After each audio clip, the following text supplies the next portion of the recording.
ሰላም ጤና ይስጥልን የተከበራችሁ የጨፌ ሚዲያ ተከታታዮቻችን ሳምንታዊ ዜናዎቻችንን ይዘንላችሁ ቀርበናል። እስከ መጨረሻ አብራችሁ እንድትቆዩ የጋበዝን። አሁን ወደ ዜናዎቹ እናልፋለን።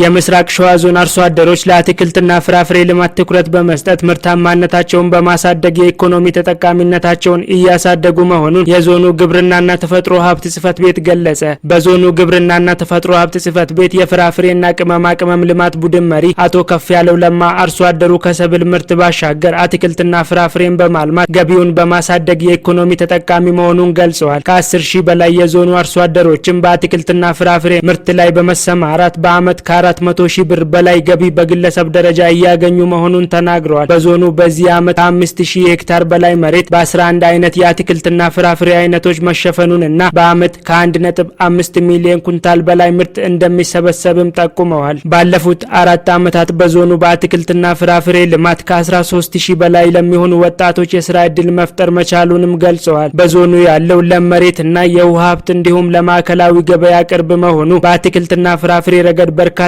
ስራዎች እንዲሰሩ እድል መፍጠሩን አቶ ከፍያለው ተናግረዋል። ከፈንታሌና መተሃራ ዝቅተኛ አካባቢዎች እስከ ጉምብቹ ከፍተኛ ቦታዎች ድረስ በዞኑ 11 ወረዳዎች የተለያዩ የአትክልትና ፍራፍሬ አይነቶች እየለሙ እንደሚገኝ ገልጸዋል። በቆላማ ወረዳዎች ማንጎ፣ ብርቱካን፣ ሙዝ፣ ፓፓዬ ስለማ፣ በሽምጥ ሸለቆዎች ደግሞ አቮካዶ እንዲሁም ደጋ ላይ አፕልና ዘይቱና በክላስተር እየተመረተ መሆኑን ነው የተናገሩት። በአትክልትና ፍራፍሬ ምርት የተሰማሩ ውጤታማ የዞኑ አርሶ አደሮች ከግብርና ባለሙያዎች በሚደረግላቸው የግንዛቤና የግብዓት ድጋፍ አግዘው ሀብት ማፍራት መቻላቸውን ተናግረዋል።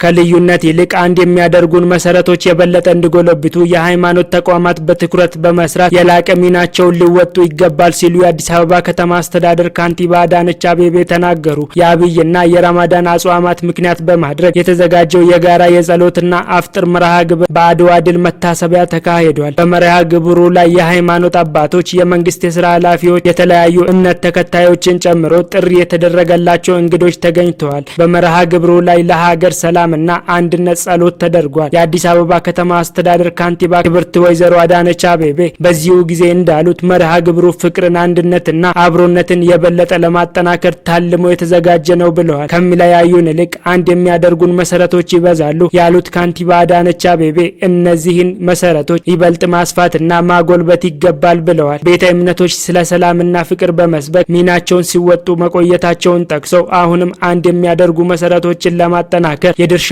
እንዲወጡ ጥሪ አቅርበዋል። በአዲስ አበባ ሰላምን፣ ልማትንና የዜጎች ተጠቃሚነትን ከማረጋገጥ አኳያ አበረታች ውጤቶች መገኘታቸውን ጠቅሰው ለዚህም በጋራ መስራታችን የጎላ ሚና ተጫውተዋል ነው ያሉት። ይህንን በማጠናከር በቀጣይም በጋራ መስራት ያስፈልጋል ብለዋል ክብርት ካንቲባ ወይዘሮ አዳነች አቤቤ። ከ3 ቢሊዮን ብር በላይ ኢንቨስትመንት ያስመዘገቡ 4 ኩባንያዎች የማዕድን ማምረት ፍቃድ ተሰጣቸው። የፍቃድ ስምምነቱን የማዕድን ሚኒስትር ኢንጂነር ሀብታሙ ተገኝ እና የኩባንያዎቹ ስራ አስፈጻሚዎች ተፈራርመዋል። ፍቃድ የተሰጣቸው ኩባንያዎች የሚኒስትሮች ምክር ቤት ባካሄደው የ27ኛ መደበኛ ስብሰባ የብሮሚን፣ የግራናይት፣ የድንጋይ ከሰልና የደለል ወርቅ ማዕድናትን ለማልማት በተወሰነው ስምምነት መሰረት ነው። ለኩባንያዎቹ ፍቃድ የተሰጠው የማዕድን ምርመራ ፍቃድ ወስደው የምርመራ ስራ በመስራት እና ከዚሁ በፊት የተሰሩ ጥናቶችን መረጃ በመጠቀም ወደ ምርት መግባት የሚያስችል የቴክኒክና የፋይናንስ መረጃዎችን አሟልተው በመገኘታቸው መሆኑን ተገልጿል። የማምረት ፍቃድ የተሰጣቸው ኩባንያዎችም ጄሬ ኬሚካል ኢንዱስትሪያል ኃላፊነቱ የተወሰነ የግል ማህበር፣ ራፊቅ ሁስኒ፣ ፋሪስ አልቃብ፣ ሳኮያ ማይኒንግ እና ፕሮሴሲንግ ኃላፊነቱ የተወሰነ የግል ማህበር እና ኦሮሚያ ማይኒንግ አክሲዮን ማህበር ናቸው። ኩባንያዎቹ ለበርካታ ዜጎች የስራ ዕድል እንደሚፈጥሩም ተገልጿል።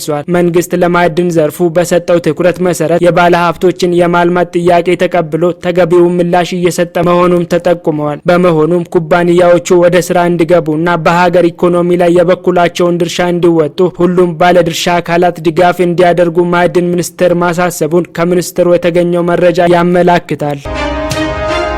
ኢትዮጵያ አካታች የፋይናንስ ምህዳር ስትራቴጂ ቀርጻ ተግባራዊ ያደረገች መሆኑን የኢትዮጵያ ብሔራዊ ባንክ ገዢ ማሞ ምህረቱ ገለጹ። የኢትዮጵያ ብሔራዊ ባንክ ከዓለም ባንክ ጋር በመተባበር የሴቶችን የፋይናንስ ተጠቃሚነትና አመራርነት ለማሳደግ ያለመ የኢትዮጵያ የፋይናንስ ባለሙያ ሴቶች ኔትወርክ ይፋ ተመስርቷል። የኔትወርኩ መመስረትም በሀገሪቱ የኢኮኖሚ እድገት ሂደት ሴቶች የራሳቸውን ድርሻ እንዲያበረክቱ ምቹ ምህዳር ለመፍጠር ያለመ ስለመሆኑም ተነስቷል። በዚሁ መርሃ ግብር ላይ የተገኙት የኢትዮጵያ ብሔራዊ ባንክ ገዢ ማሞ ምህረቱ በፋይናንስ ዘርፉ በወንዶችና ሴቶች መካከል ያለው የተሳትፎና የተጠቃሚነት ድርሻ ተመጣጣኝ እንዳልሆነ ገልጸዋል። ዘላቂነትና መተማመን ያለበት የፋይናንስ ስርዓት ለመገንባትም ባንኮችን ጨምሮ በፋይናንስ ዘርፉ የሴቶች አካታችነትን ማረጋገጥ እንደሚገባ ተናግረዋል። በፋይናንስ ተቋማት ሴቶችን ወደ አመራርነት በማምጣትም በሀገር አቀፍ ደረጃ የሴቶችን ተሳትፎና ተጠቃሚነት ማረጋገጥ ብቻ ሳይሆን በሀገራዊ ኢኮኖሚ እድገት ላይ ጉልህ ፋይዳ እንዳለው አንስተዋል። የሴቶችን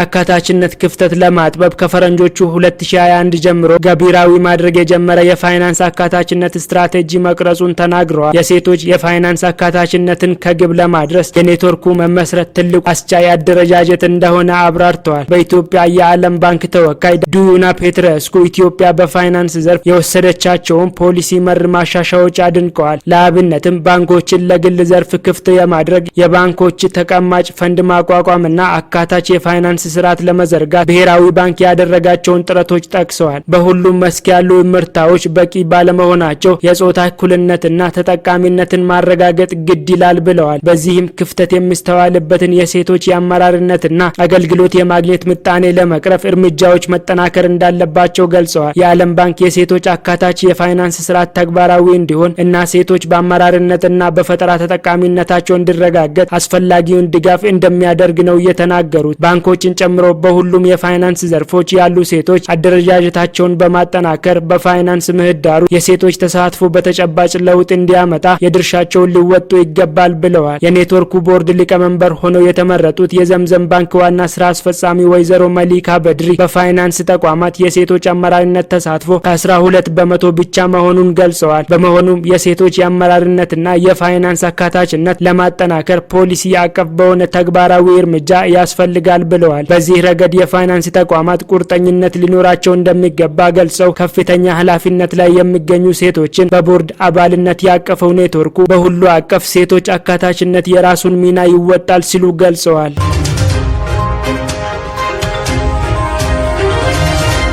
ውድና የተከበራችሁ የጨፌ ሚዲያ ተከታታዮቻችን ሳምንታዊ ዜናዎቻችንን እዚህ ላይ አበቃን። ከዜናዎቹ ጋር ለሚ መንግስቱ አብራችሁ ነበርኩ። ከቀሪ የጨፌ ሚዲያ ፕሮግራሞች ጋር መልካም ቆይታ